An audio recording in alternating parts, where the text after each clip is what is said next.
আমার যখন 7 বছর বয়স আমার আম্মা মারা যায়, আমার আম্মার যক্ষা হয়েছিল, মারা যায়। দেন আমার বাবা বিয়ে করে একটা, হ্যাঁ ওই ঘরে একটা ছেলে হয়। আমার বাবা কি করতেন? আমার বাবা আর্মিতে জব করতেন। আর্মিতে জব করতেন? আমার বাবা জব করতেন, তখন রিটায়ার্ডের সমস্যা, আমার বাবার হার্টের সমস্যা ছিল, তো সে জব থেকে 3 বছর পর বের হয়ে চলে আসছে। আচ্ছা, রিটায়ারমেন্টে চলে আসছে। তো আমি আমার সৎমার কাছে থাকি, আর সৎমা এবং আমার নানু আর কি, তার আম্মা, ওখানে আমি বড় হই মামাদের কাছে থেকে। আপনার মা কি মারা যান নাকি? হ্যাঁ, আমার আম্মা মারা যায়। আমার আম্মা যক্ষা রোগ হয়েছিল। যক্ষা আর কি, যক্ষাটা গাঢ় হয়ে গিয়েছিল। আচ্ছা। আর ওই সময়টা যক্ষার কিন্তু ট্রিটমেন্টটা কিন্তু পুরোপুরি বের হয়নি। আপনি কি আপনার মায়ের একমাত্র সন্তান? জি। ওকে, মানে সে অর্থে আপনার বাবারও প্রথম সন্তান। হ্যাঁ। আচ্ছা, তারপরে আপনার মা মারা যাওয়ার পরে আপনার বাবা একটা বিয়ে করেন, তখন আপনার বয়স কত? আমার আম্মু থাকাকালীন সে বিয়ে করে, কিন্তু আমার আম্মু জানতে পারেনি যে বিয়ে করেছে। ওকে ওকে, তখন আপনার বয়স কত যখন আপনি সৎমার কথা জানলেন বা সৎমা আসলো ঘরে? বা আপনার মা মারা যায় কত বছর বয়সে আপনার? আমার যখন 7 বছর তখন আপনার মা মারা যায়। আচ্ছা, জি, তারপর? তো আমার মা মারা যায়, তারপরে আর কি একটা সন্তানের যখন আর কি মা থাকে না, তখন তার মতো একাকিত্ব আর কি ছিল না, তখন আমি পুরোপুরি একা হয়ে গিয়েছিলাম। তো আমার সৎমা যখন ঘর আসে, তাদের সাথে আমি থাকি। থাকার পর আমার বাবা তো আমাদের সাথে সবসময় থাকতো না, যেহেতু সে জব করতো। হ্যাঁ, জব করতো, সে প্রতি মাসে একবার আসতো।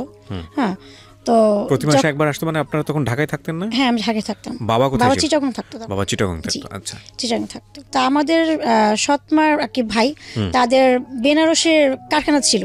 বেনারসি পল্লী ছিল? হ্যাঁ, বেনারসি পল্লী শাড়ির কারখানা ছিল। তারা মহিলা দিয়ে সুতা পেঁচাতো শাড়ির। তো তাদের সেখানে সপ্তাহে তাদেরকে 400 টাকা দেওয়া হতো প্রত্যেকটা মহিলাকে। ঠিক আছে, তো তাদেরকে 2টা মহিলাকে বাদ দিয়ে আমাকে সেই কাজটা মানে মহিলা বাদ দিয়ে দেওয়া হলো, মানে আপনাকে কাজে যুক্ত করা হলো। হ্যাঁ, কাজে যুক্ত করা হলো, এবং ঘরের কাজও আমি করতাম। হ্যাঁ, তো এইভাবেই আমার দিন পার হতে লাগলো। দেখেন, আমি তখন ক্লাস আস্তে আস্তে আমি স্কুলেও যেতাম, ঘরের কাজও করতাম, আর ওই নড়ি ভরতাম রাত 11টা 12টা 2টা পর্যন্ত নড়ি ভরতাম। এটাকে নড়ি বলা বলা কি, সুতা পেঁচানো। কারখানা গিয়ে আর কি, বাসার পাশে কারখানা ছিল। তো আমাকে কিন্তু সেই এক্সট্রা টাকাটা দিত না। আচ্ছা। হ্যাঁ, তাদের এখানে খেতাম, থাকতাম, এটাই। যেহেতু আমি তো এখন তাদের একটা সৎ মেয়ে, তাদের এক কথা বলছে, তাদের একটা বোঝা। আমাদের বাসায় একটা ভাইটা আসছে, মাকে রুম ভাড়া দিছে আর কি, আমার আম্মু। হ্যাঁ, রুম ভাড়া দেওয়ার পর তার হাজব্যান্ড ওয়াইফ ছিল। তো তার দেবর মাঝে মধ্যে তাদের বাসা আসতো। তো আমি এক রুমে বসে বসে নড়ি ভরতাম। তো তার দেবর আমাকে দেখছে। হ্যাঁ, দেখার পর বলছে যে মেয়েকে বিয়ে দেওয়া যাবে কিনা। আপনাকে চয়েস করেছে? হ্যাঁ। তখন তার ভাবি বলছে, মেয়ে তো মাত্র ক্লাস 8 পড়ে, ছোট, তাকে দিবে নাকি। আর তাকে আমি মামি করে ডাকতাম। হ্যাঁ, মামি বলতাম। সারাক্ষণ তাদের বাসায় কাজ করতাম, কাজে পর তাদের বাসায় আটা দিতাম। তো মামি আমার আম্মাকে বললো যে আপনার মেয়েকে বিয়ে দিবেন, আমার দেবর তো আপনার মেয়েকে পছন্দ করছে, নিয়ে গেলে ভালো, তাতে নিয়ে যাও, আপদ দূর হবে। এটা বললো যে আপদ দূর হবে। হ্যাঁ, এই যে বলতেছে। পরে যখন আমি শুনতে পেলাম যে আমার বিয়ে নিয়ে কথা চলতেছে, তো আমি বাসা থেকে পালায় বের হয়ে যাই। ক্লাস 8 আপনি বিয়ে নয় কিছু বুঝতেন? বিয়ে জিনিসটা কি? তখন আমি বিয়ে তো দূরের কথা, আমি বাসার ঘর থেকে বের হইতাম না।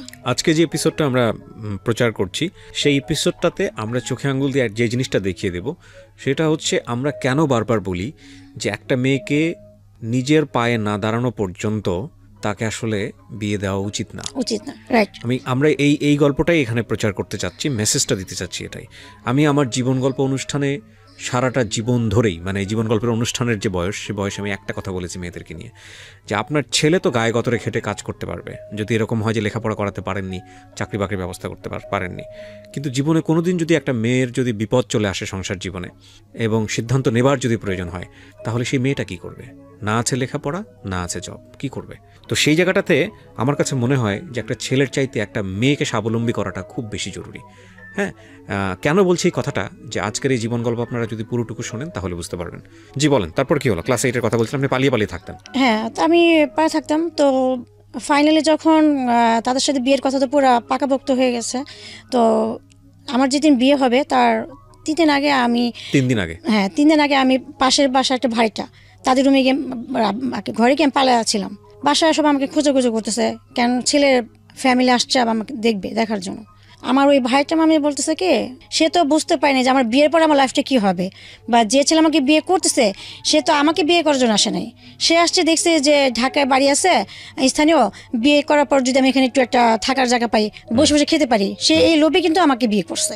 তুমি এখানে থেকে যে কষ্ট করতেছো, হ্যাঁ, এই সারাদিন বাসার কাজ করতেছো, রান্না টান্না বাসার কাজ, কুয়া থেকে পানি তুলে, তখন আমাদের কল ছিল না, কুয়া থেকে পানি, কুয়া ছিল আর টিপ কল ছিল, টাইম মতো পানি আসতো 2 বেলা। তা আমার সেই সকাল ভোরবেলা উঠে কুয়া থেকে পানি তুলতে হতো, তুলে কাপড় চোপড় ধুতে হতো। আমার 9 মামা ছিল, 9 মামা আর আমার আম্মা একজন, তো তাদের এই কাজ সব কিছু আমার করতো। তখন তারা কেউ বিয়ে করেনি, যে শুধু বড় মামা বিয়ে করেছিল। তো ওই মামি আমাকে বললো, এক কাজ করো, যেহেতু বিয়ের জন্য কি দিতেছে, আর ছেলেও অনেক দেখলাম সুন্দর টুন্দর, গার্মেন্টসের সোভা বেচার, তো বিয়ে করে ফেল। তাই আমি বললাম যে আমি বিয়ে করবো, আমি এখন ছোটো, আমি ক্লাস 8-এ পড়ি, হ্যাঁ, বিয়ে করে আমি যাবো, আমার ওখানে আমি কীভাবে থাকবো, হ্যাঁ, আমি ওখানে কী করবো। আমার এই বুঝ ক্ষমতা ছিল না যে ক্লাস 8-এ পড়ি, বিয়ে করবো, বিয়ের পর আবার কেমনি কী হবে। তখন আমাকে মামি বুঝলো যে না, তুমি করো, 1-2 বছর পর যখন তুমি বড় আছো তখন তুমি সংসার জিনিসটা কি বুঝতে পারবা, আর ওখানে থাকতে পারবো না। হ্যাঁ, পরে এটা বললাম। তো এক পর্যায়ে শারীরিকভাবে আমাকে টর্চার করাতে পর আমি বিয়েতে রাজি হয়ে গেলাম। ছেলের বয়স কত ছিল ওই সময়? তখন সে ম্যাচুর ছিল। সে ম্যাচিউর ছিল, আপনি ক্লাস 8-এ পড়েন? হ্যাঁ, ম্যাচুর ছিলাম। তো আমাকে বিয়ে দিয়ে দিল। আমরা দেখি যে একটা মেয়েকে যখন দর্শন করে একবার, একটা মেয়েকে রেপ করা হয় কিন্তু একবার, প্রতিবার কিন্তু একটা মানুষ কিন্তু একটা মেয়েকে প্রতিদিন কিন্তু রেপ করে না। কিন্তু আমরা দেখে আসতেছি যে বিয়ের পর, হ্যাঁ, বিয়ের পর হাজব্যান্ডের একটা ওয়াইফের প্রতি সব কিছুই কিন্তু অধিকার থাকে, সেটা শারীরিক মানুষের সব কিছুই, ফিজিক্যালিভাবে সব কিছু অধিকার থাকে। কিন্তু এটাকে আমরা কিন্তু কখনো দেখতে পারছি যে বিয়ের পর যখন একটা হাজব্যান্ড তার ওয়াইফকে জোরপূর্বক প্রতিনিয়ত তাকে রেপ করা হচ্ছে, তাহলে এটা কি রেপ করা বলতেছে না? এটা কি তার ইচ্ছাকৃত হবে, কি তার সাংসারিক লাইফের একটা পার্ট? আমরা কি বলতে চাচ্ছি? আপনি কেন বলছেন? প্রথমত আমার নানু বলছে যে তুমি চলে যাও, এখন তো ছোট মানুষ, সময় হোক। হ্যাঁ, তো সে চলে গেছে। চলে যাওয়ার পর 15 দিন পর আসছে আমার হাজব্যান্ড, যাওয়ার পর আমাদের রুম দিছে থাকার জন্য। তো আমি ওখান থেকে ভয় পালায় বের হয়ে আসছি। বের হয়ে এসে আমাদের কুয়ার পাড়ে কুয়া ছিল, কুয়ার কর্নারে গাছ ছিল, গাছের চিপায় আমি বসছিলাম। তখন থেকে আমার সাথে আমাকে মারধর করে আমাকে নিয়ে আসছে, আবার ঘরে নিয়ে আসছে। হ্যাঁ, নিয়ে আসা তোমাকে আমার ওই হাজব্যান্ডের আমার হাজব্যান্ড রুমে আমাকে দিল। তো সে জোরপূর্বকভাবে আমাকে টর্চারিং করলো। তা আমি অনেক কান্না করলাম, আমি চিল্লাচিল্লি করলাম। পাশের রুমে আমার আম্মা থাকে, সে কিন্তু আমার শব্দ শুনতে পাচ্ছে। আমি আম্মাকে ডাক দিচ্ছিলাম, হ্যাঁ, যে আম্মা তুমি আসো, আমাকে সে মারতেছে। আমি বললাম যে আম্মা আমাকে সে মারতেছে, তুমি এই রুমে আসো। তো সে শুনতে পাচ্ছে, হ্যাঁ, আসতেছে না। তো আমার নানু আমাকে বকা দিতেছে যে মেয়েটাকে তো শেষ করে ফেললি, অ্যাটলিস্ট 1টা বছর তো সময় নেওয়া উচিত ছিল। হ্যাঁ, একটু ম্যাচুর হতো, একটু বুঝে হতো, তাহলে একটু নিজেকে প্রিপেয়ার করতে পারতো। তো যাই হোক, তা আমার বলছে বিয়ে দিছে, ছেলে কি চেহারা দেখে পানি খাবে নাকি?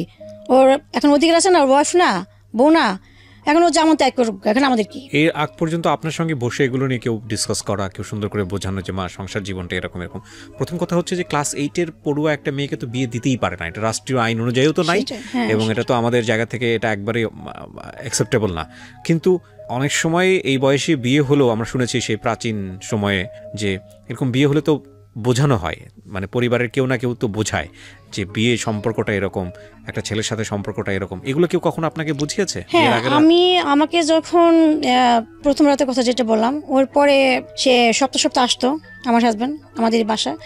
4 মাস আমি এখানেই ছিলাম, আমার এখানে ছিলাম, এবং 4 মাস এখানে আসা যাওয়া করছে। তো যখন আসতো আমাকে প্রতিটা নিয়ত যখন আমাকে টর্চার টিমে বের হতো, আমি গিয়ে কান্না করতাম নানুর কাছে যে তার কাছ থেকে আমাকে নিয়ে কি রেহাই দাও, আমি পারতেছি না, আমার অসহ্য লাগতেছে, আমি অনেক কষ্ট পাচ্ছি, হ্যাঁ, আমি থাকবো না, আমি সত্যি পালে যাবো। আমার নানুকে আমি এটা বলতাম। তখন আমার নানু নিজে কান্না করে বলতো যে দেখো, তোমাকে অনেক কম বয়সে বিয়ে দিছি, ক্লাস 8-এ তুমি পড়ো, ছোট বুঝি, কিন্তু আমাদেরও একটা সময় অনেক ছোটকালে বিয়ে দিছে, আমরা কি সংসার করছি না? আমার নানু এটা বলছে, আমরা কি সংসার করছি না? এখন দেখো আমাদের 9টা ছেলে। আমার নানু এটা আমাকে বলছে।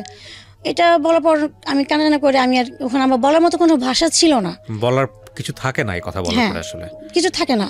আম্মা যাকে আমি এটা বলবো, সে তো তাকে বলার মতো কোনো আমার ওয়েবই নাই, কি বলবো তাকে? আর সে তো নিজে আমাকে সেখানে ফেলে দিছে। তো যাই হোক, এখন আমি মেনে নিয়েছি, ঠিক আছে, আমার এইটা এখন লাইফ, কি করা। তো 4 মাস থাকলাম, 4 মাস পর আমাকে এখান থেকে তারা তুলে দিছে মিরপুরে একটা বাসা ভাড়া করে। ছেলেটা কি করতো? আপনার হাজবেন্ড তখন কি করতো? বিয়ের আগে সে বলছে যে গার্মেন্টসের সুপারভাইজার, আচ্ছা। কিন্তু বিয়ের যখন 4 মাস পর আমাকে তুলে দেওয়ার পর সে একটা আলাদা বাসা ভাড়া নেয়। তখন ওই সময় বাসা ভাড়ার দাম ছিল মাত্র 1200 টাকা, 1000 টাকা এক মাস বাসা ভাড়া নেওয়ার পর। বাসা যখন 1 মাস ওখানে থাকলাম তার সাথে, তখন আমি জানতে পারলাম যে সে সুপারভাইজার না, সে সামান্য একটা গার্মেন্টসের প্যান্ট যে তৈরি করে, শার্ট প্যান্ট, সেই ওয়ার্কার। হ্যাঁ, ওয়ার্কার। তারপর এখন এটা আমার মেনে নিলাম, কারণ আমি তাকে যদি ছেড়ে যদি আমি আমার মার কাছে চলে যাই, আমার সে একই কষ্ট। হ্যাঁ, তো কিছু করার ছিল না। তো আমি তার সাথে আমি সংসার চালিয়ে গেলাম। তো এইভাবে আমি এখানে প্রায় 5 মাস আমি মিরপুরে তার সাথে ভাড়া ছিলাম। একটা পর্যায়ে সে আমাকে বলো যে চলো ড্যামরা যাবো, ড্যামরা গিয়ে বাসা ভাড়া নিব। তখন আমি বললাম, কেন আপনি ড্যামরা গিয়ে বাসা ভাড়া কেন নেবেন? তখন বললো, ড্যামরা বাসা ভাড়ার দাম কম, আমার যে স্যালারি আমি এখানে থাকতে পারবো না, সেটা বললো। হ্যাঁ, তার মাসে বেতন ছিল 7,000 টাকা। 7,000 টাকা, আমার বাসা ভাড়া ছিল 1,000 টাকা, আর খাওয়া দাওয়া এইভাবে আমার প্রায় দেখা যায় 5,000 টাকা লেগে যেত। তো সে আমাকে মিথ্যা কথা বললো, সে কিন্তু আমাকে মিথ্যাতে বলছে। হ্যাঁ, তার বেতন আরও বেশি ছিল, তো মিথ্যাতে বলছে। আমি বললাম ঠিক আছে আমি ড্যামরা যাবো। তো আমি তার সাথে ড্যামরা চলে গেলাম। ড্যামরা চলে যাবার ড্যামরা ওখানে বাসা ভাড়া নিল, সে ওখানে থাকলাম। তো ড্যামরা যাওয়ার পরে সে জব করে সপ্তাহে যে টাকাটা পায়। আর তখন যে গার্মেন্টসে ইচ্ছা ছিল যে সাপ্তাহিক টাকা পেতো, সে কাজ করার পর আর কি যতগুলো মাল সেলাই করার পর ওইটা হিসাব করে তাকে সপ্তাহে টাকা দিয়ে দিত। সে মাসকে একটা কোনো টাকা নিত না। তো সে সপ্তাহে টাকা নিয়ে কি করতো, আমাকে প্রতিদিন আমাকে 60 টাকা করে দিত বাজারের খরচ, বাসায় আর কি চাল ডাল এভরিথিং সবকিছু মিলে। আর তখন 60 টাকার তো মূল্যটা ওরকমই ছিল, তো দিত। আমি ওভাবে আমার কষ্ট হতো, আমি চালিয়ে নিতাম। তো আমি যে বাসায় ভাড়া ছিলাম সেখানে দোতলা বাড়িরা ছিল। হ্যাঁ, তো ও যখন দিনে থাকতো না, আমি তার বাসায় কাজ করতাম। কেন সে ঠিক মতো টাকা পয়সা দিত না। হ্যাঁ, সে সপ্তাহে কাজ করে টাকা পয়সা যা পেতো আমাকে 120 টাকা দিয়ে সে দেশে চলে যেত। আচ্ছা, দেশে গিয়ে সে টাকা পয়সা তার ফ্যামিলিকে দিয়ে অবশ্যই ঢাকা আসতো। আর এই 1 সপ্তাহ যে আমি না খেয়ে থাকতাম, আমার কি অবস্থা তার কোনো খবর নাই। হ্যাঁ, তো আমার দোতলার যে বাড়িরা সে আমাকে আদর করতো, আমি তার বাসায় কাজ করতাম, তার বাসায় থাকতাম। এই একটা সপ্তাহ কাজ করতাম। আবার যখন সে আসতো আবার তখন আমি ওইভাবেই করতাম। তো এইভাবে আমার সময় দিন পার হতে লাগলো। আর এর মধ্যে আমাকে তো যখন আমি বলতাম যে আপনি আমাকে এইভাবে 60 টাকা 70 টাকা করে বাজার খরচ দেন, আমার তো হচ্ছে না, আমি কীভাবে চলবো? দুইটা মানুষ কি 3 ভাবে খাওয়া দাওয়া হয়, চলে? হ্যাঁ, আমার তো কাপড় চোপড় লাগে, এটা আমাকে তো আপনি কিনে দিচ্ছেন না। আমাকে অমুকে তমুকে আমাকে এটা দিচ্ছে, আমি সেলাই করে পড়তেছি। আপনার কি মনে হয় না যে আমি তো আপনার সম্মান, আপনার ইজ্জত, এটা রক্ষা করার দায়িত্ব তো আপনার? সে বলছে আমি পারতেছি না, কি করব? তোমার মার কাছে যাও, তোমার বাবার কাছে গিয়ে চাও। সে আমাকে কথা বলতো। তো বললে আমি যখন উত্তর দিতাম তখন আমাকে গায়ে হাত দিত, মারধর করতো। তো এইভাবে করার পর একটা পর্যায়ে আমি যখন একদিন সে দেশ থেকে গেল, আমি যাওয়ার সময় আমি তাকে বললাম যে আমি খুব অসুস্থ, আমাকে হসপিটালে ভর্তি করা দরকার। আমার জ্বরের পাশে আমার প্রচণ্ড পেন করে, তলপেটে প্রচণ্ড পেন করে, আমাকে হসপিটাল ভর্তি করা। সে কী করলো, আমাকে অনেক জোরে এখানে একটা ঘুষা বুকের মধ্যে ঘুষে দিয়ে আমাকে ফেলেছে। আমি অজ্ঞান হয়ে গেছি। তখন সে চলে গেছে দেশে। আশেপাশে যে ভাইটা তারা আসতে আমাকে বানিয়ে আমার সুস্থ করছে। তো বাড়িলা খালামা তারা খুব রাগারাগি করতেছে যে এত ছোট মেয়েটাকে বিয়ে দিছে, আর তার পরে মেয়েটা এত টর্চারিং সহ্য করতেছে, কেন, কী হবে? তখন আমি যখন জ্ঞান আসলো আমাকে তারা সুস্থ করলো, তখন আমি বললাম যে আমি যে তাকে ফেলে যে আমি আমার কাছে যাবো বা বাবার কাছে, আমার আপন বলতে কেউ নাই। এখন একটাই করতে পারি, আমি তাকে ফেলে গিয়ে আমি একা আমারই করতে হবে। এখন আমি কোথায় যাবো, কি? আর তখন আমি এমন একটা ছিলাম যে আমি দিন দিনে কোনো কিছুই চিনতাম বা বুঝতাম না। আমি ছোট থেকে ঘরের ভিতরে মানুষ, আমি বাইরে মুখটা তেমন একটা দেখি নাই, বাইরে সাথে মিশি নাই যে আমার সেইটা থাকবে। সে 1 সপ্তাহ পর আসবে, 1 সপ্তাহ পর আসবে এই কথা বলে সে গেল, আর তার কোনো খবর নেই। তার আর কোনো খবর নেই। 10 দিন 12 দিন 1 মাস হয়ে গেছে, তার আর কোনো খবর নেই। তাকে ফোন দিয়ে পাচ্ছি না, তার ফোন নাম্বার বন্ধ আমার হাজব্যান্ডের। তখন আমি আমার দেওয়ারের নাম্বার ফোন দিলাম, সে বলছে আমি জানি না ভাই কোথায়। কিন্তু তার কিন্তু জানে তার ভাই কোথায়, এবং তার ভাই ইচ্ছে করে পলাতক হয়েছে যেন আমি আমার বাবা আমার কাছে যাই, গিয়ে আমি টাকা পয়সা চাই যে আমার জামাইকে দেওয়ার জন্য। হ্যাঁ, জামাইকে দেওয়ার জন্য সে 4টা মেশিন কিনবে টেলের দোকান দেওয়ার জন্য। এটার জন্য তারা প্ল্যান করছে। এই কথাটা আমি শুনতে পারলাম আমার বড় ভাসুরের ওয়াইফের কাছ থেকে, যে দেখো এমন তারা প্ল্যান করছে, ইচ্ছা করে পলাতক হয়েছে যেন তুমি তোমার ফ্যামিলির কাছে তুমি এটা করার জন্য। তখন আমি 1 মাস হয়ে গেছে, আমি তো আমার খাওয়া দাওয়া আমার অনেক কষ্ট হচ্ছে। আমি ওই খালামার বাসায় কাজ করে 1 মাস পার করলাম। 1 মাস পার করার পর আমি আমার নানুকে মামাদেরকে ফোন দিয়ে জানালাম এই ব্যাপার। তখন তারা বললো যাচ্ছে ঠিক আছে আমরা ব্যবস্থা করতেছি। তখন আমার মামারা টাকা পয়সা বাসার মালপত্রগুলো নিয়ে আসছে মিরপুরে তাদের বাসায় নিয়ে এসছে। আমি আবার তাদের বাসায় আমি চলে আসলাম। চলে আসার পর এখন দিন যাচ্ছে, দিনের পর দিন আমার একদিন 2-3 দিন আমার মা তো আমার প্রতি প্রচণ্ড আর কি ঝগড়া, টর্চারিং, দুনিয়ার কথা গালাগালি করতেছে আমারে, জামাইয়ের ভাত খাইতে পারলাম না, হ্যান ত্যান এইভাবে আমাকে সে করতেছে, জামাইয়ের ফালাতে এসে পড়তে দুনিয়ারই করতেছে। তার একটা কথা যে আমি খারাপ, ভালো না, হ্যাঁ আমার হাজব্যান্ড অনেক ভালো, সেটা বলতেছে। তাদের এই কথা শোনার পর আমি ভিতরে একটা তিক্ততা কাজ করতেছে, একটা কষ্ট করতেছে, না থাক আমি মার্গো থেকে তার কাছে চলে যাই। হ্যাঁ এখানে আমার মারধর খেতে হচ্ছে, এখানে তাদের কাজ করার পরও মারধর খাচ্ছি।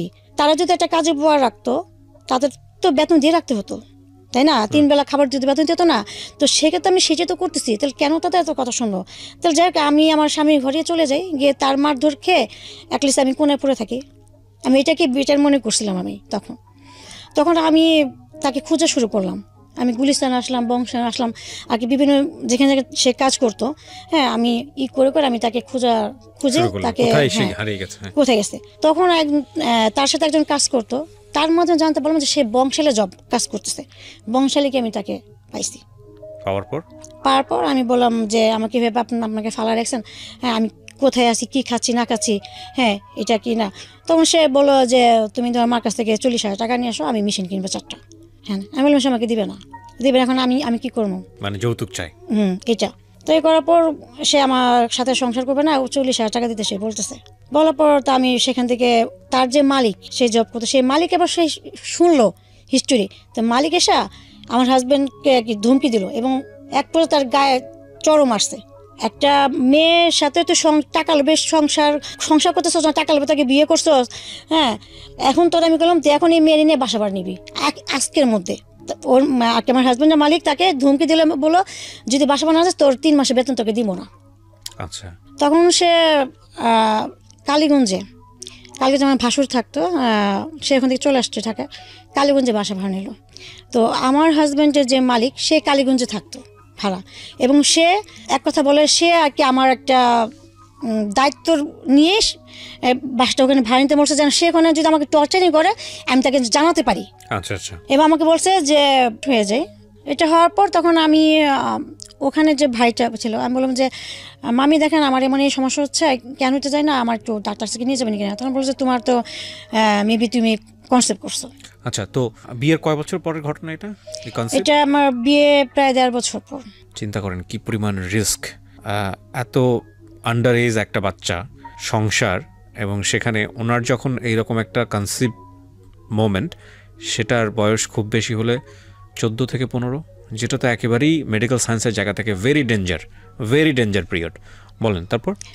তো আমাকে মৃত্যু হতে পারে।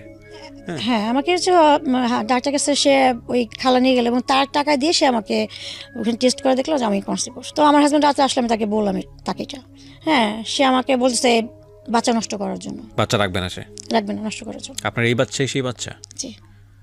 ও জানে গল্পগুলো, সব জানে? ওকে বলেন তারপর? তো আমার হাজব্যান্ড বাচ্চা নিবে না, তো এ নিয়ে রাত্রে অনেক ঝগড়াঝাটি হয়েছে এবং সে আমাকে মারছে। ঝাড়ু ছিল আমার পাশে, ঝাড়ু দিয়ে আমাকে কথা গায়ে হাত তুলতো, হ্যাঁ কথা ঝাড়ু দিয়ে বাইটে দিছে বাচ্চা নষ্ট করার জন্য, হ্যান ত্যান। তো সকালে ওই ভাইটা খালামাকে বললাম, তারাও 5 মেয়ে ছিল।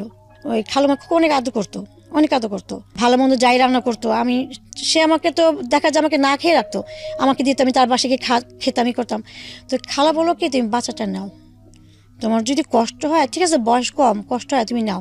এমন হতে পারে যে বাচ্চাটা হওয়ার পর তোমার হাজবেন্ড ভালো হয়ে যেতে পারে। বাচ্চার মুখের দিকে তাকায়, most common thought in our society. এটা বললো। তখন আমার বুঝ ক্ষমতা এতটুকু ছিল যে সে যেটা বলবে সেটাই শুনছি।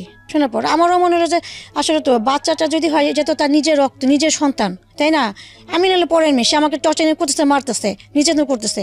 যাই হোক আমার প্রতি হয়তো মা নাই, যখন একটা বেবি আসবে সেটা তো তার নিজের সন্তানকে তো সে ফেলে দিতে পারবে না। তখন হয়তো হতে পারে সন্তানের ভালোবাসা মায়া সে ঠিক হয়ে যেতে পারে, একটা ভালো একটা লাইফ আমরা পার করতে পারি। এই চিন্তাটা আমিও করলাম যখন আমাকে খালামা বুঝাইলো, তখন আমি বাচ্চাটা নিয়ে নিলাম। তো বাচ্চাটা নেওয়ার পর 1 মাস 2 মাস তো ডাক্তার আমাকে যখন ডাক্তার কাছে যায়, সে বলে আপনার শরীর অনেক উইক, দুর্বল, আপনার খেতে হবে ঠিক মতো, আপনার বেবি সমস্যা হবে। কিন্তু আমাকে যে পরিমাণে আর কি টাকা দিত সে মানে আমি দেখা যায় 2 বেলা আমি খেতে পারতাম না ঠিক মতো। আমি ওই খালামণির বাসায় খালার ঘরে গিয়ে খেতাম, বায়োলটে গিয়ে খেতাম। এবং আমাদের ওই বাসার সামনে একটা দোকান ছিল, স্টোরের দোকান। তো ওই দোকান থেকে 17টা কিনতাম, ওখান থেকে কি শুকনা যাইতে কিনতাম, 100 টাকার মধ্যে সব কিছু কেনাকাটা করে রান্না করতাম। তো সে তার ছোট বোন ছিল ক্যান্সারে মারা গেছে, তার ছোট বোন নাকি দেখতেছে আমার মতো আর কি, ওই ভাই বলতো। তো সেই জন্য আমাকে সে অনেক আদর করতো। যখন সে দেখতে পেলো যে আমি কনসেপ্ট করছে আমার বেবি পেটে 4 মাস, তখন সে আমাকে আমার চেহারা শুকানো শুরু করলো খাওয়া দাওয়ার অভাবে। হ্যাঁ, এক পর্যায়ে পুরো শরীর আমার ক্যালসিয়াম নষ্ট হয়ে গেছে। তখন সে ভাইয়া বলতো যে আমি তো তোকে বোনের মতোই ভালোবাসি, তোর যেটা খেতে মন চাইবো দুধ ডিম আমি প্রতিদিন সন্ধ্যাবেলা তোর বাসায় পাঠিয়ে দেবো। এই কি ছিল আপনার পাশের হ্যাঁ, এলাকার দোকানে, হ্যাঁ, স্টোর দোকান, হ্যাঁ, ওনার দোকান ছিল, হ্যাঁ, আচ্ছা পাঠিয়ে দিব। হ্যাঁ, আমার যে বোনটা মারা গেছে সেই বোনটার যদি হতো আমি ওর জন্য করতাম না, তাই আমার বোনের সাথে তোর চেহারা অনেক মিলে, তো তুই তোর বোন। আমি প্রতিদিন সন্ধ্যা, ছোট মানুষ তো সবাই পাশ থেকে সহযোগিতা, হ্যাঁ, আমাকে সবাই আদর করতো। হ্যাঁ, আর আমি একটু হাসি খুশি ছিলাম, তো অনেক চঞ্চল ছিলাম তখন। আমি এখনো এরকমই তাই করতো। তো প্রতিদিন সন্ধ্যা হলে কী করতো, ওই ভাইয়া বড় বড় কলার ফানা দুধ বাসা পাশা দিত, তা আমি খাইতাম। তারপর সবাই সবাই আমাকে করতো, সবাই আদর করতো, খাইতাম। তো এইভাবে আমার বেবিটা প্রায় 5 মাস হয়ে আসলো। তারপর তো একদিন হঠাৎ করে আমার হাজব্যান্ড একটু সন্ধ্যার দিকে চলে আসছে বাসায়। তো সন্ধ্যার দিকে চলে আসার পর দেখছে বাসায় ওয়াটারপ্রুফ দুধ ডিম, তারপর কলা, এগুলো এত কোত্থেকে আমি টাকা পাইলাম কোত্থেকে। তো আমাকে প্রশ্ন করলাম, বললাম যে ভাই আমাকে দিছে। হ্যাঁ, টাকা পাইছো কোত্থেকে তুই করে বলতেছে। আমি বললাম যে ভাই আমাকে প্রতিদিনই দেয়। আমি বললাম যে ভাইয়া প্রতিদিনই দেয় আমাকে কেন? ও যখন একটা গালি দিল, তাকে গালি দিয়ে বললো যে ও কেন যেটা সন্দেহ করতে, হ্যাঁ দিবে। হ্যাঁ, তো আমি এই কথা বলার পর সে আমার সাথে ঝগড়া প্রায় 3টা পর্যন্ত ঝগড়া। আমি কনসেপ্ট তখন আমি 5 মাসের বেবি আমার পেটে, সে আমাকে হাত তোলার পর এক পর্যায়ে রাত যখন 4টে বাজে আমি খাটে ঘুমাচ্ছি, আমার পেটে পেন করা শুরু হয়েছে। তা আমি ওকে হাত দিয়ে ধাক্কা দিচ্ছি, বলতেছে আমাকে তুমি হসপিটালে ভর্তি করো, আমার প্রচণ্ড পেন করতেছে, আমার খুব খারাপ লাগতেছে, ইভেন আমার ব্লিডিং পড়তেছে। আমাকে যে মারধর করছে, আমাকে ধাক্কা দিচ্ছে, আমি অটোপের ওখানে গিয়ে পড়ছিলাম। অটোপের ওখানে পড়ার পর আমার আর কি পেটের বাম সাইডে আমি ব্যথা পেয়েছি।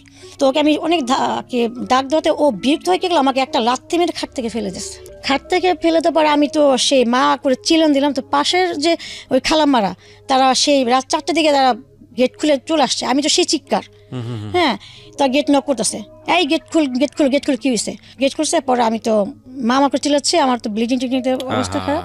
তো তারা সাথে সাথে আমাকে হসপিটালে ভর্তি হয়েছে। উপর থেকে বাইরে এসে আমার খালু বাইরের ছেলে এসে আমার হাজব্যান্ডকে ইচ্ছা মতো মারধর করছে। মারধর করার পর আমাদের বাসায় খবর দিয়েছে, আমার মামা, আমার আম্মাকে, সবাইকে জানিয়েছে ব্যাপারটা করছে। তো আমার নানুর, আমার সৎ নানু হলো, সে আমার প্রতি মায়া ছিল। হ্যাঁ, সে বলতেছে আমাকে নিয়ে আসার পর জন্য, যেহেতু এখন আমার বেবিটা পেটে, হ্যাঁ, আমাকে এখন এখানে নিয়ে আসার দরকার।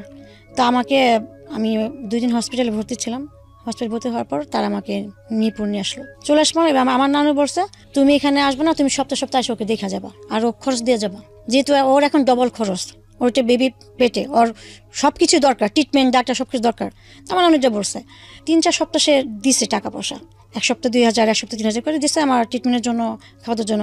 3 সপ্তাহ যাওয়ার পর আর তার কোনো আসারও খবর না, কোনো খবর নাই। ঠিক আছে, তো এইভাবে আমার বেবি হওয়ার যখন সময় হয়ে আসবে, বেবি হওয়ার সময় 1 মাস আগে যখন আমি ডাক্তার কাছে ট্রিটমেন্ট করতে যাই, তখন আল্ট্রাসাউন্ড করার পর ডাক্তার আমার নানুকে আমাকে বলতেছে বাচ্চা আর কি মানসিকভাবে যে শারীরিকভাবে মানুষের টর্চার অনেক হয়েছে। তো যাই হোক, আলহামদুলিল্লাহ বাচ্চা ভিতরে ভালো সুস্থ আছে এবং বাচ্চা যখন হওয়ার সময় ডেটটা, তখন ওর কোনো ব্যথা হবে না, ওকে কিন্তু ইমার্জেন্সি সিজার করতে হবে। কেন ব্যথা হবে না? কেন এটা ব্যথা হওয়ার, আমার বাচ্চা পেটে বড় হয়ে গেছিল, 3.5 পাউন্ডের হয়েছিল। তো বাচ্চা বড় হয়েছিল, তো ওর ডেলিভারি ডেট তো ফেব্রুয়ারি 18 তারিখে। ব্যথা হবে না, কোনো ব্যথাটা হবে না। এখানে আমি একটু ইন্টারাপ্ট করছি, তাহলে চিন্তা করে দেখেন, এরকম একটা কেস, এরকম একটা বাল্যবিবাহ যদি গ্রামের প্রত্যন্ত একটা এলাকায় হয়, সেখানে যাদের ডাক্তারের কাছে যাওয়ার মতো অতটা ফ্যাসিলিটি নাই, তাহলে এটা কি ছিল? এই কেসটা কি ছিল? মেডিকেল সায়েন্স বলে এটা নিশ্চিত মৃত্যু, যদিও জন্ম মৃত্যু সবকিছু আল্লাহর হাতে, কিন্তু আমাদেরকে তো আল্লাহ কিছু জ্ঞান বুদ্ধি দিয়েছেন, সেগুলো তো ব্যবহার করার জায়গা আমাদের আছে। ওনার ডাক্তার বলছে কমপ্লিকেসি হবে, কমপ্লিকেসি জায়গাটা হচ্ছে উনি পেইন ফিল করতে পারবে না। তো পেইন ফিল করতে না পারলে তো আপনি বুঝবেন না যে বাচ্চা কখন আসতেছে। তো সেই জায়গাটায় যদি গ্রামের একটা সাধারণ মেয়ে যদি এরকম হতো, যারা এই সুযোগগুলো নাই, ফ্যাসিলিটিগুলো নাই, তার মানে সে নিশ্চিত ডেথ। এই জন্য দেখেন বাল্যবিবাহ কতটা ভয়ানক হতে পারে। জি, তারপর বেবি আমাকে হসপিটালে আর কি বেবি হওয়ার 15 দিন আগে ডাক্তার যেটা বললো সেটা হলো যে পেন হবে না, ওর ডেটটা হলো ফেব্রুয়ারি 18 তারিখে, তো 18-17 তারিখের মধ্যে ওকে সিজার করতে হবে। যদি না করেন তাহলে ভিতরে বাচ্চা দেখা যায় পায়খানা করে দিতে পারে, কিন্তু বাচ্চা খুব বেশ বড় হয়ে গেছে, পায়খানা করে বাচ্চা যদি পায়খানাটা খেয়ে ফেলে বাচ্চা মারা যাবে, আর সাথে সাথে মারও সমস্যা হবে। তো এটা বললো, তো বল ঠিক আছে।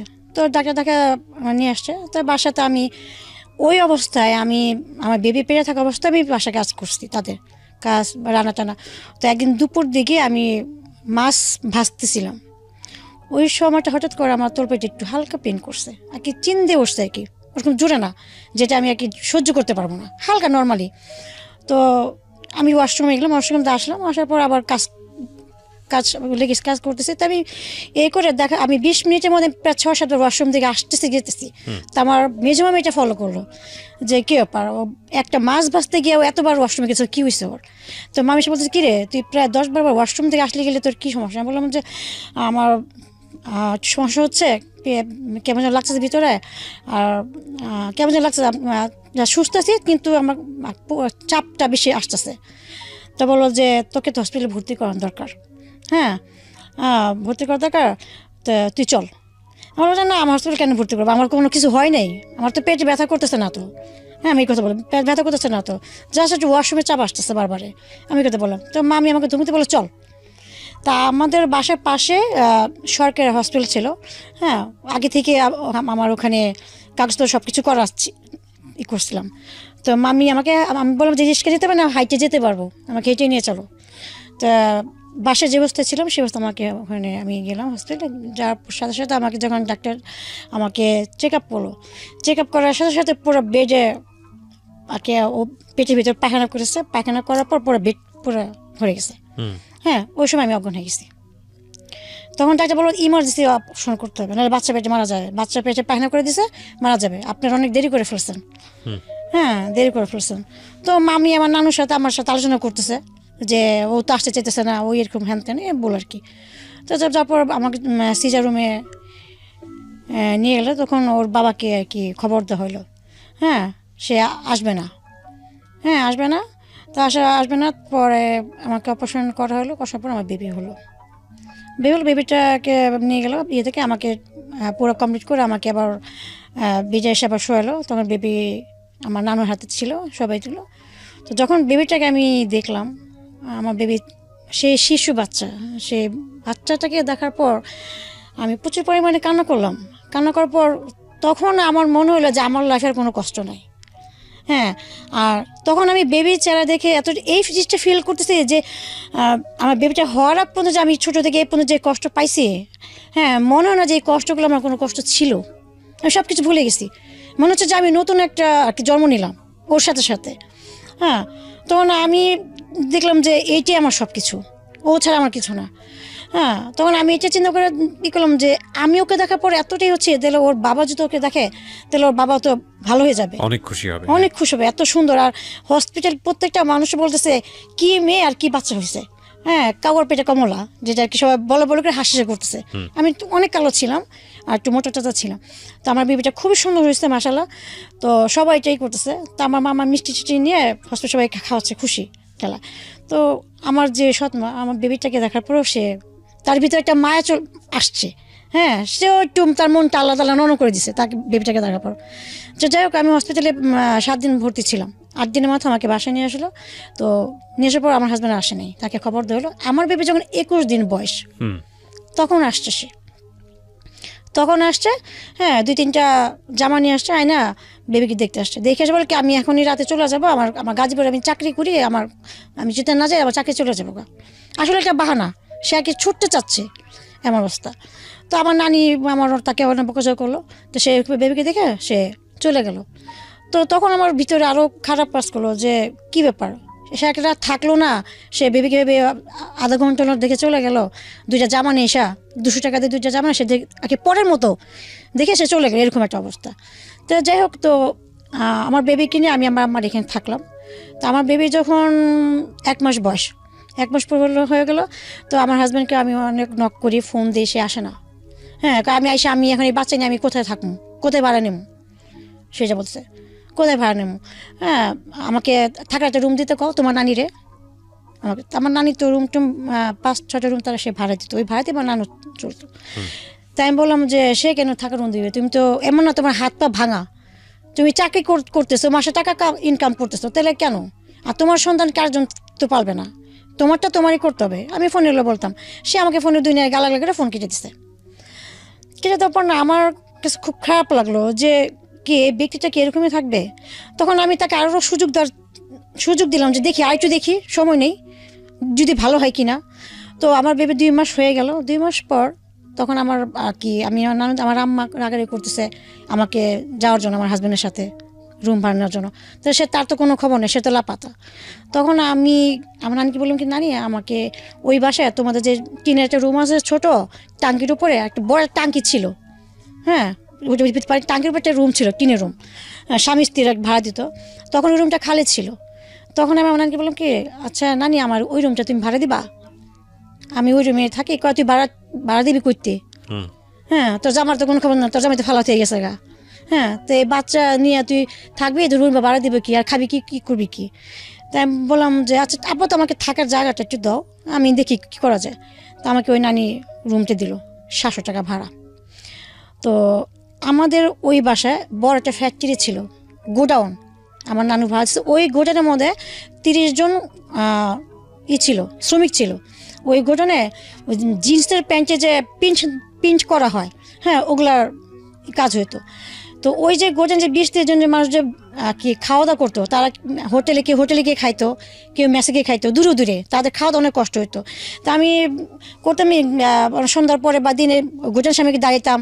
তো এক পর্যায়ে তাদের সাথে কথা বলতে বলতে হ্যাঁ তখন আমার এটা বলতাম যে আমার মেয়েকে নিয়ে, মেয়ের দুধ নাই, খাবার নাই, বা আমার খাইতে কষ্ট, তো এক কাজ করেন আমাকে কিছু টাকা পয়সা দেন, 5-6 টাকা দেন, আমি আপনাদের সবাইকে খাওয়াই, যেটা মাসটা আমাকে দিতে পারবো, যদি আমি ঘর ভাড়া দিতে পারবো, আমার মেয়েকে দুধ চিনিও খাওয়াতে পারবো, আমিও নিজে চলতে পারবো। তখন বলে ঠিক আছে মালিকের সাথে কথা বলো। তো মালিকের সাথে আমি কথা বললাম। কথা বলার পর ওখানে একটা কর্মচারী ছিল, সে অনেক ভালো ছিল, সে আমাকে হেল্প করলো এই কাজে।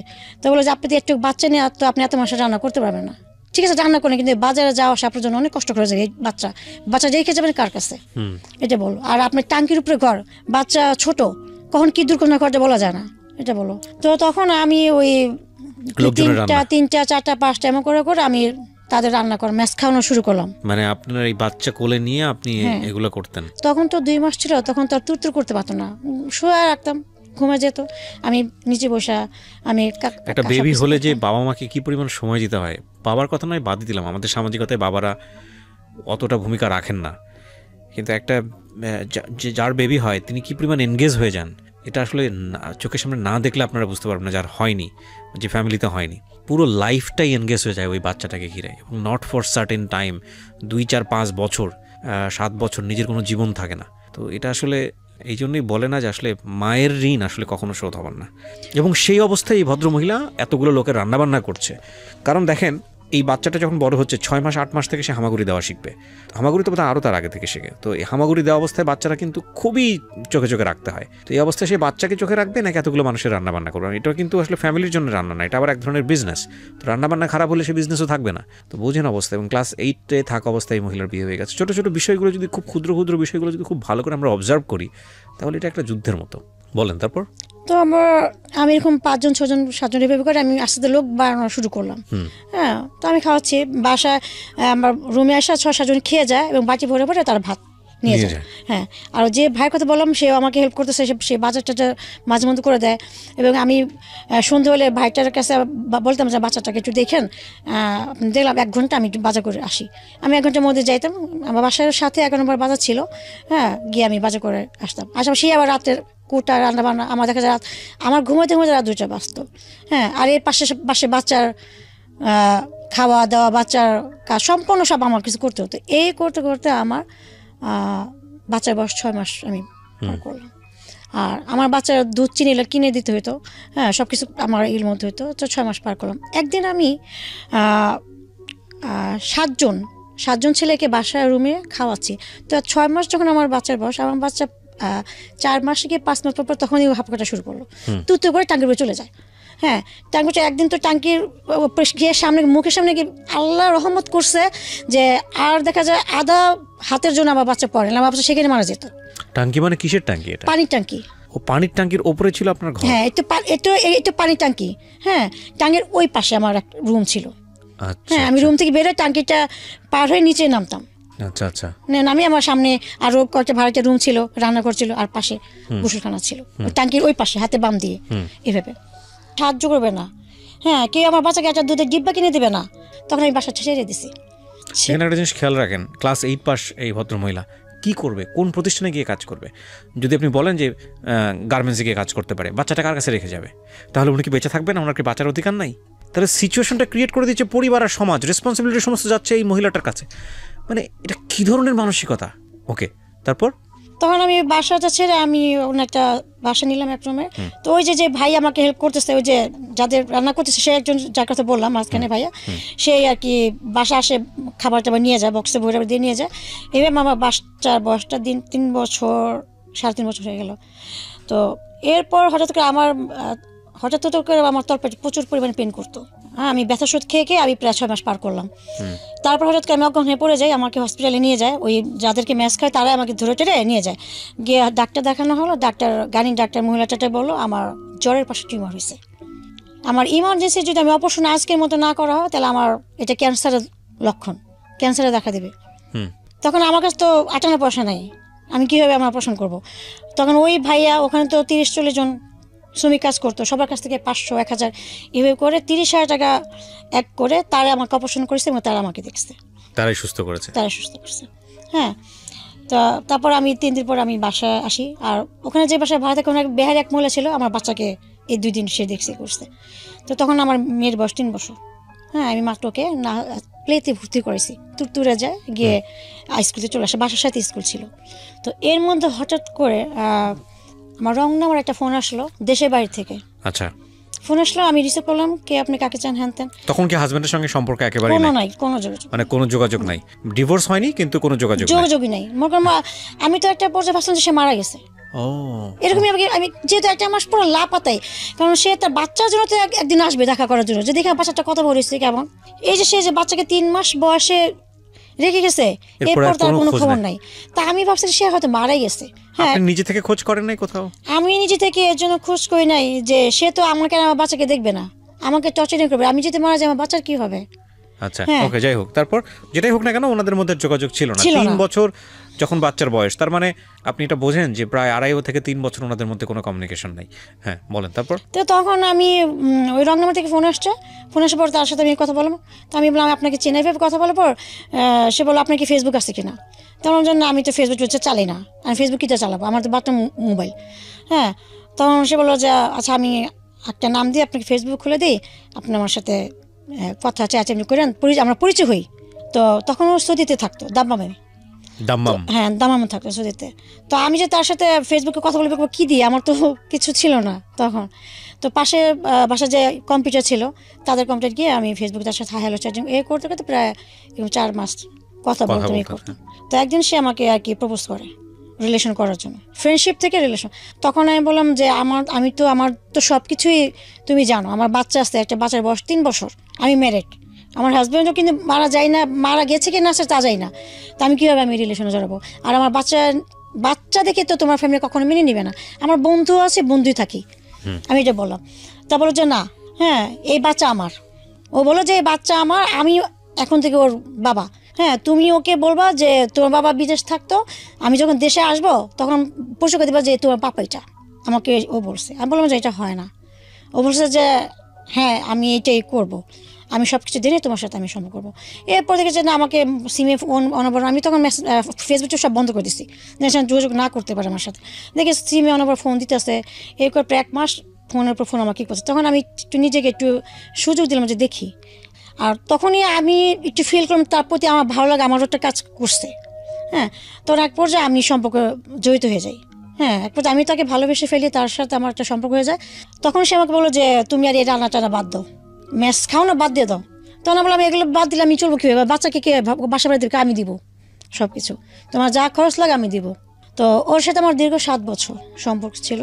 এই 7টা বছর আমার বাসার আমার বাচ্চার খরচ, আমার খাবার দেওয়া, বাচ্চা খাবার, ঘর ভাড়া 7টা বছরও চালাইছে। আচ্ছা, 7 বছর ওনার সঙ্গে আপনার দেখা হয়েছে? ওর সাথে সম্পর্ক 2 বছর পর দেশে আসছে। আচ্ছা, দেশে এসে দেখা করছে, দেখা করে 1 মাস ছিল, ওর দেশের বাড়ি চাঁদপুর। 1 মাস থেকে পরে আবার কাতার চলে গেছে। আচ্ছা, পরে কাতারে চলে যাওয়ার পর পরে আবার আসার পর আমাকে বিয়ে করছে। বিয়ে করলো আপনাকে? হ্যাঁ। কয় বছর পরে বিয়ে করলো? 7 বছর পর। আমাদের সম্পর্ক 7 বছর পর বিয়ে করছে আমাকে। আচ্ছা, তো আপনার হাজবেন্ড, আগের হাজবেন্ডকে আপনি ডিভোর্স দেননি? হ্যাঁ, ডিভোর্সটা, বিয়ে করার আগে ডিভোর্স দিচ্ছি আমি তাকে। তার মানে 10 বছর যাবত উনি লাপাত্তা, আপনার হাজবেন্ড প্রায় 10 বছর যাবত লাপাত্তা, তারপরেও আপনি ডিভোর্স দেননি, যেহেতু আপনি আরেকটা সম্পর্কে যাচ্ছেন সে কারণে আপনি ফর্মুলা তাকে ডিভোর্সটা দিলেন। হ্যাঁ। ডিভোর্সটা কি হিসেবে দিয়েছেন? আপনার হাজবেন্ডের কোন ঠিকানায় আপনি কাগজ পাঠিয়েছেন? আমার হাজবেন্ডের ফরিদপুর বাড়ি। হ্যাঁ, ওই ঠিকানাটা ছিল। তো ও যখন আমাকে, ও দেশে আসার আগে, তো ও তো ওর সাথে সম্পর্কটা আমার তো কাছাকাছি না, দূরে দূরে বিদেশে। এই ফোনে কথা, 24 ঘন্টা ফোনে কথা বলতাম, ভিডিওতে দেখতাম, এটাই আমাদের সম্পর্ক। হ্যাঁ, সামনাসামনি না। তো হুট করে আমি আমার মাথায় টাচ করলো, ও যে আমাকে বিয়ে কথা বলতেছে, আমার হাজবেন্ডের সাথে আমার তো ডিভোর্স হয় নাই। আমি ডিভোর্সটা আমি বিয়ে করি কীভাবে, তো এই কীভাবে ডিভোর্স দিতে হয় বা কীভাবে কাগজ তুলে, এটা আমি বুঝতাম না তখন এটা। তো তখন আমি ওই আমার মামিকে বললাম, তখন বললো যে তোর যে কাজ সে বিয়ে হয়েছে ওখানকে তোর কাবিনামা তুলতে হবে, তুলে গিয়ে তারপর সে করতে হবে। তাহলে আয় চল, তোর সব কিছু আমি করে দিচ্ছি। তো যেখানে আমার কাজে হয়েছে সব কাগজপত্র তুলে সব কিছু করে আমি ওই ঠিকানার মতো আমাকে তারা বলে দিল যে এমনি এমনি করে সই দেন, এটাই করার, এভাবে আমার কাজ পাঠিয়ে দিব। পর ওই সব তারা যা বলছে সেভাবে করলাম। তখন ডিভোর্সনামা ওর দেশের বাড়িতে পাঠিয়ে দিচ্ছে। আচ্ছা, তো আপনারা বিয়ে করলেন তারপর? হ্যাঁ, তারপর দেশে আসলো। দেশে আসার পর আমরা জুলাইয়ের 3 তারিখে 2016 তারিখে আমরা 2016-তে বিয়ে করলেন। ও দেশে আসছিল মাত্র 19 দিনের জন্য। আচ্ছা, 19 দিনের জন্য আসছে। তো বিয়ে করলাম। বিয়েটার পর আমাকে দেশে নিয়ে গেল ওদের বাড়িতে। হ্যাঁ, ওদের বাড়িতে। আর আমার মেয়ে তো তৎক্ষণাৎ তখন বড় হয়েছে। কত বছর বয়স তখন মেয়ে? তখন এখন আমার মেয়ে ক্লাস 9-এ পড়তেছে। তো এটা 3 বছর, আমার মেয়ে ম্যাচুর। হ্যাঁ, 3 বছর আগের কথা। তো আমার মেয়েকে ওর আম্মাকে বললো, 5-6-এ পড়ে, চাচাতো বোনের মেয়ে, ওর মাকে বললো। হ্যাঁ, মিথ্যা কথা আর কি। আচ্ছা, হ্যাঁ, ওর কথা যে আমাদের যাওয়ার পর 2-3 মাস পর তোমার বিষয়টা আস্তে ধীরে বলবো, এখন গরম কিছু বলা যাবে না। আর ও ফ্যামিলির বড় সন্তান ছিল, ওর বাবা ছিল না, সংসার সম্পূর্ণ সবকিছু ওর হাতে, দায়িত্বটা সবকিছু। তো আর ও বিয়ে করতে দেরি এই জন্য করছে যে দেখো আমি আমার ফ্যামিলিকে আমি সব কিছু দিয়ে দেই, সম্পূর্ণ সব, আমার ভাইকে নিজে পায়ে দাঁড়া করে, বোন 2টাকে বিয়ে দিয়ে দেই, সম্পূর্ণ সব কিছু পর যদি আমি তোমাকে বিয়ে করার পর আমার ফ্যামিলিকে যদি বলি যে তোমার অতিথিটা, তাহলে অবশ্যই আমার ফ্যামিলি মানতে বাধ্য হবে, কারণ আমি তাদেরকে সব কিছু করে দিছি। হ্যাঁ, তাহলে আমার একটা পছন্দ কি তারা মেনে নেবে না, এটাই। তো দেশে গেলাম, যার পর ওখানে থাকলাম 1 সপ্তাহ। 1 সপ্তাহ থাকার পর আমার যখন ঢাকা আসছি, আমি যেখানে থাকতাম সে পাশে যে মামি আমার শাশুড়িকে ফোন দিয়ে সব কিছু বলে দিছে, আপনার ছেলে তো এই মেয়ের সাথে 7-8 বছর সম্পর্ক, হ্যাঁ, সব টাকা পয়সা দিয়েছে, আপনার ছেলেকে চুষা খাইছে, লাখ লাখ টাকা খাইছে। হ্যাঁ, এ কথা বললো। না জানি মেয়ে কোন জাদুটনা করছে, আপনার ছেলে মেয়ের জন্য এত কি পাগল, হ্যাঁ, টাকা পয়সা সব রেখে দিছে, এবং আরেকজনের বাচ্চাকেও পাল্টাছে, আমার মেয়ের কথা বললো, পাল্টাছে, এবং বিয়ে করছে কিছুদিন আগে, এই কথা। তখন আমার শাশুড়ি না আমার হাজব্যান্ডকে কিছু বলে নাই। যখন 19 দিন পর দেশের বাইরে চলে গেছে কাতারে, চলে যাওয়ার পর ওকে ফোন দিয়ে ওকে টর্চারিং করতেছে, তুই আমার ছেলে আমার সাথে এত বড় প্রতারণা করলি, এত বড় মিথ্যাটা বললি। আমার শ্বশুরবাড়ির আত্মীয় যারা আছে আমার শাশুড়ি সবাইকে এটা বলে দিছে। হ্যাঁ, বলে তারপর সবাই ওকে ফোন দিয়ে বলতেছে যে তুই এটা কি করছিলি, তুই এত সুন্দর একটা ছেলে, দেখতে সুন্দর কোনো কম না। হ্যাঁ, আর মেয়ে তো এমন না যে সুন্দরী যে এই জন্য তুই পাগল বিয়ে সম্ভব করছো, মেয়ে তো তেমনটা না। তো তুই কি দেখা মেয়েকে এত ভালোবাসিস, কি দেখে এইগুলি, আর এমনি করে কি সবাই কি এতটা কি ওকে তিক্তটা একটু খারাপ জঘন্য কথা বলতেছে, ওর মাথা ব্রেন নষ্ট হয়ে গেছে, আউট হয়েছে। তখন ও বাস্তবতার সামনে আসলো। বাস্তবতার সামনে এসে যখন ও লজ্জা পাচ্ছে সবার কাছ থেকে, তখন আমি ঢাকা, তখন আমাকে ফোন দিয়ে বললো, তুমি তোমাকে অনেক ভালোবাসো, তুমি একটা কাজ করবো। আমাকে কি, তুমি আমার উপরে বিশ্বাস করে তুমি দেশে যাও। আমি বললাম কেন? কিন্তু আমাকে যে দেশে পাঠাচ্ছে, ওর ফ্যামিলি ওর শুনে ওরা প্ল্যান করে রাখছে আমাকে দিয়ে ডিভোর্স দেওয়া হবে, একটা খালি স্টেপের সিগনেচার দেওয়া হবে। হ্যাঁ, প্ল্যান করছে, এটা কিন্তু আমি জানি না, এটা আমার হাজব্যান্ডের সাথে কথা বলেই সব কিছুই। আর আমার হাজব্যান্ড যেমন সবসময় বলে আমি তো ডিভোর্স দিব না, তাই না? এই জন্য আমাকে মিথ্যাতে বলে যে তুমি দেশে যাও, দেশে গিয়ে যেহেতু আমার মা সব যাই নিয়ে গেছে সব কিছু, তুমি কি আমার পাটাদের মাপচা সব কিছু করে মিল্টাল হইয়া আসো, যাও। তো আমি ওর উপরে বিশ্বাস করে কথাটা বিশ্বাস করলাম। বিশ্বাস করার পর আমি দেশে গেছি। দেশে যাওয়ার পর আমার শ্বশুরবাড়িতে আমাকে তুলে নাই। আমি আমার কাজিনের হাজবেন্ডের সাথে আমি আর আমার খালার সাথে গেলাম দেশে, ওর বন্ধুর বাসা আমাকে তুলছে। ওখানে গিয়ে দেখি প্রায় 8-10 জন পুরুষ মানুষ ছিল। হ্যাঁ, তারপর এক মুরব্বি বললো যে তোমার শাশুড়ি তোমাকে মাইনে নিছে, যা হয়েছে মাইনে নিছে, এখন আমরা সবাই তোমার পক্ষে। হ্যাঁ, তোমার পক্ষে, আর এই জন্য তুমি এই স্টেমে একটা সই দাও। হ্যাঁ, কারণ দেখা যায় তোমার জামাই থাকবো না, তোমার শাশুড়ি যদি নির্যাতন করে, হ্যাঁ, সেক্ষেত্রে আমরা তোমাকে হেল্প করবো। আমাকে মিথ্যা কথা বলতেছে, আসলে কিন্তু আমাকে ডিভোর্সের জন্য সই দেওয়া দিতেছে। তা আমি তখন বুঝতে পারার পর আমি আমার হাজব্যান্ডকে ফোন দিলাম, যে বললাম যে এগুলো কী হচ্ছে। যদি আমার শাশুর সাথে মিল করানো হয় দেখেন এত লোকজন কেন, 10-12 জন পুরুষ মানুষ, এত ভিড়ভাড় তো দরকার নেই, তাই না? আর আমাকে তোমাদের বাসায় তুলো না, আরেকজনের বাসায় কি? তখন আমার জামাই বলতেছে কি, ওরা যা বলে যাবে তুমি তেমনি করো, আমাদের ভালোর জন্য। তো ও আমাকে সরাসরি বলতে পারতেছে না ব্যাপারটা, যে এই ব্যাপার, কিন্তু আমি এখন বুঝে গেছি। তো বুঝে যাওয়ার পর আমি আর কিছু বললাম না। আমি শুধু সইটা দেওয়ার সময় বললাম যে সইটা আমাকে কেন কিসের জন্য রাখা হচ্ছে আমি জানি। তো যাই হোক, আমি সবার ভালোর জন্য আমি সইটা দিয়ে যাচ্ছি। তো আমি চিকিৎসা দিলাম, দিয়ে সেদিন রাতেই লঞ্চে আমি উঠছি মেয়েকে নিয়ে। হ্যাঁ, তারা আমাকে একটা থাকতে দিল না। তারা আমাকে বলেছে কি, আপনার থাকার দরকার নাই, চলে যান আজকে রাতের মতো। হ্যাঁ, আমরা নতুন করে ঢাকায় যাব, সবাই বরজাতির মতো আপনাকে বউ সাজায় নিয়ে আসবো সবাই। দায় মুক্তি।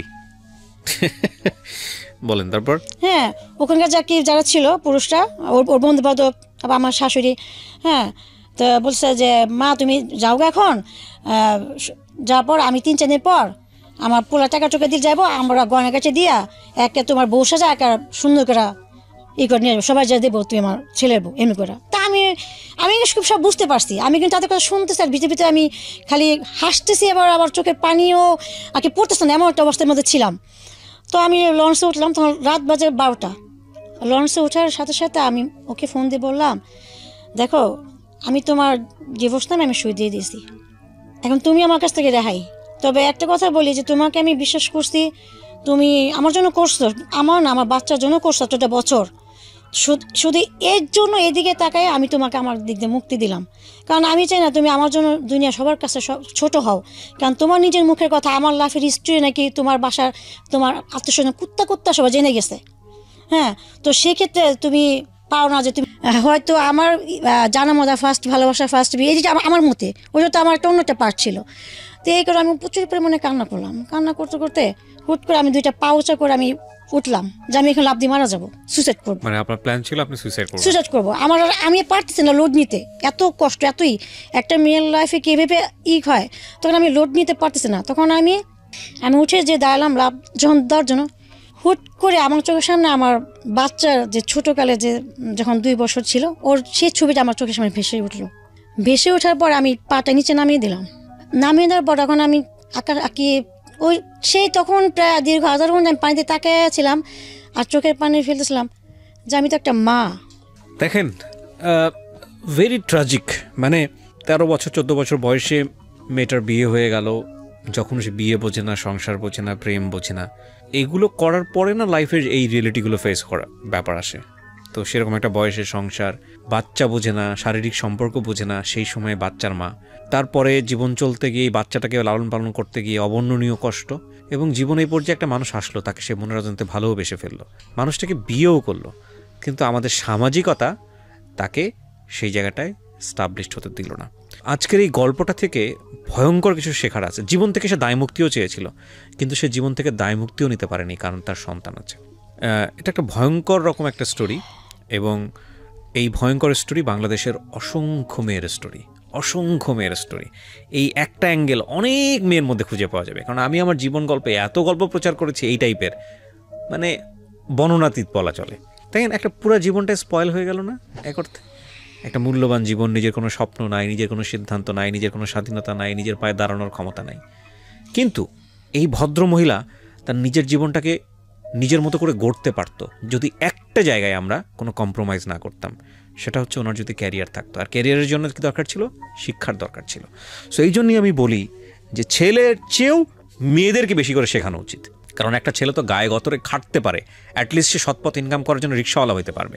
হ্যাঁ, মানে যদি একবারে বিলো লেভেলের চিন্তা করি, কিন্তু এই মেয়েটা কী করবে বলেন? এই ভদ্রমহিলা যেখানেই যাবে পদে পদে বাধা, যেখানেই যাবে হায়নার মতো মানুষ ওত পেতে আছে, সুযোগ নেওয়ার চেষ্টা করবে। তো সেই জায়গাটা থেকে উনি যদি শিক্ষিত হতেন, মিনিমাম লেভেল অফ এডুকেশন যদি ওনার থাকতো, এবং উনি যদি একটা জব করতেন, ওনার যদি সলভেন্সিটুকু থাকতো, উনি যদি আয় করতে পারতেন, তাহলে ওনার লাইফটা হয়তো অন্যরকম হতো। আমি জানি এই কথাগুলিই বলতে আপনি এখানে এসেছেন, আরও কিছু কি বলতে চান শেষের দিকে এসে? শেষে এটাই বলতে চাই যে আমাদের সমাজ আমাদের অনেক ধিক্কার দেবে। সমাজ একটা মানুষের অনেক লাইফে অনেক দুঃখ কষ্ট নিয়ে তারা সমালোচনা করবে, কিন্তু তারা কিন্তু পাশে এসে দাঁড়াবে না। একটা মেয়ের অতীত নিয়ে ঘাটাঘাটি করবে, কিন্তু তারা কখনো পাশে এসে দাঁড়ায় সেই মেয়েটা লাইফটাকে ঠিক করে দিবে না। তা আমার নিজের মেয়ে কিনে টেনশন হয় না? আপনি নিশ্চয়ই চান না যে আপনার মেয়ের জীবনটাও আপনার মতো হোক? আমি চাই না যে আমার মেয়ের জীবনটা আমার মতো হোক, কারণ যদি চাইতাম তাহলে হয়তো আমি আমার মেয়েটাকে ছেড়ে হয়তো আমি একটা বিয়ে করতে পারতাম, লাইফটা সুন্দর করতে পারতাম। আমি ছেড়ে যাইনি। যখন আমি পাটা নেমে দিলাম তখন আমি দেখলাম যে আমি একটা মা, এই বাচ্চা তো আমার। যাই হোক, আমার লাইফে যা ঘটে গেছে, আমি তখন আমার প্রচুর পরিমাণে আমি কান্না করার আমার চোখের পানি আমি মুছে ফেলে দিলাম এবং বললাম যে আমার এখন শক্ত হতে হবে। আমি যদি এখন দুর্বল হয়ে যাই, আমার বাচ্চাকে আমি বাঁচাতে পারবো না। আপনি এখন কি করেন, মানে কিছু করেন? আমি এখন চলে কিভাবে আপনার? আমার ওই যে মার কথা বললাম তার সাথে থাকি, আমি টিউশনে করি এবং আমার বাচ্চাকে চালাই, এবং তার সাথে ডিভোর্স হওয়ার পর এই 3 বছর আমি এভাবে কষ্ট করে দিন পার করছি। এটাই। কয় টাকা ইনকাম হয় আপনার টিউশনি করে? টিউশন করে মাসে আমি 6,000 টাকা। আমার এই 6,000 টাকাতে আপনার মাস চলে? আপনার বাচ্চার লেখাপড়ার খরচ আপনার হয় না, আমার খুব প্রবলেম হয়ে যায়। এখন আমার এই মাসে 5 থেকে 6,000 টাকা দিয়ে আমার চলতেছে, বাট এভাবে আমি পারতেছি না। কিন্তু এখন আমি চাই যে আমার সাথে যেটা ঘটছে, হ্যাঁ, আমার বাচ্চার সাথে সেটা যেন না ঘটে। আমি আমার বাচ্চাটা একটা ভালো একটা লাইফ দিতে চাই, সুন্দর একটা ওকে শিক্ষাগত যোগ্যতা দিয়ে আমি তৈরি করতে চাই। জবে ট্রাই করেছেন? হ্যাঁ, আমি জবের জন্য অনেক ট্রাই করেছি। আমার শিক্ষাগত যোগ্যতা না থাকার আমার জব আমাকে কেউ নেয়নি। হ্যাঁ, যাও আমি 2-1 জায়গায় 2-3 জায়গায় আমি একটু আমাকে অ্যাকসেপ্ট করছে, তারা আমাকে উল্টাপাল্টা আমাকে হিংস দিছে, যেটা আমি অ্যাকসেপ্ট করতে পারিনি। সেই জন্য আমি এখানে ফিরে আসছি। ওনার 35 ইয়ার্সে ওনার যে অভিজ্ঞতা, সব কিছু মিলিয়ে ওনার জীবনটাকে আজকে এরকম করার জন্যে পরিবার দায়ী, সমাজ দায়ী। ওনার আসলে এই গ্রাফে ওনার কোনো দোষ নাই, কারণ শিক্ষাটা আসলে পরিবার থেকে দেওয়া উচিত ছিল, এবং একই সাথে ওনার অর্থনৈতিক সাপোর্টের জায়গাটাও পরিবার থেকে নিষেধ করা উচিত ছিল। অর্থনৈতিক সাপোর্টটুকু যদি না দিতে পারে, অ্যাটলিস্ট তার পড়াশোনা বা বিদ্যাটুকু অন্তত পরিবার থেকে দেওয়া উচিত ছিল, যাতে করে এই মেয়েটা আজকে নিজের পায়ে দাঁড়াতে পারে। সুতরাং আমি বারবারই আপনাদেরকে বলবো যে তিশা আজকে এসে এভাবে গণমাধ্যমকে ফেস করে আপনাদেরকে সতর্ক করে গেল। আমি বারবারই বলি যে তিশার মতো অসংখ্য মেয়ে আছে আমাদের সোসাইটিতে, অসংখ্য মেয়ে আছে, শুধুমাত্র প্রপার এডুকেশন হয়নি, এবং প্রপার এডুকেশন হয়নি বলে তারা আজকে একটা ভালো জব পাচ্ছে না, আর এরকম একটা সামাজিকভাবে একটা অকুল সমুদ্রে পড়ে মানে কোথায় যাবে কি করবে, পুরো জীবনটা একটা অনিশ্চয়তার মুখে। এবং দেখেন, শুধু তার জীবনটা না, তার সাথে তার মেয়ের জীবনটাও জড়িত। তো যে এখন ক্লাস 9-এ পড়ছে। আমি শুধু একটা কথাই বলতে চাই সবাইকে, never ever sacrifice your education. বিয়ে জীবনে আসবেই, এটা হয়তো সময় নিয়ে করলেই হবে, কিন্তু পড়াশোনা বন্ধ করবে না, বিশেষ করে মেয়েরা, কখনোই না। ভালো করে একটা ভালো গ্র্যাজুয়েশন লেভেল কমপ্লিট করে জব করেন, তারপরে বিয়ে করেন। আচ্ছা, জব যদি আপনি নাও করেন, আপনি গ্র্যাজুয়েশনটা করে তারপরে বিয়ে করেন, এতে করে আপনার জব করার পসিবিলিটি সারাটা জীবন থাকবে। কিন্তু এই ক্লাস 8-9 পাশের একটা মেয়েকে, এখন এটা তো আসলে ওই বয়সে ওই মেয়ের ইচ্ছার উপর নির্ভর করে না, এখানে পরিবারের ভূমিকাটা খুব গুরুত্বপূর্ণ। হ্যাঁ, তো এটা করবেন না, কারণ আপনি আসলে মনে করেন যে আপনার মেয়েকে বিয়ে দিলেই বোধহয় আপনার দায়িত্ব শেষ। এটা একটা সম্পূর্ণ ভুল সিদ্ধান্ত। বরং ওই অবস্থায় মেয়েকে লেখাপড়া শেখালে আপনি যতটুকু হ্যাসল ফেস করতেন, আপনি মেয়েকে বিয়ে দেওয়ার পরে তার চেয়ে 10 গুণ বেশি হ্যাসল আপনি নিজে ডেকে নিয়ে আসলেন।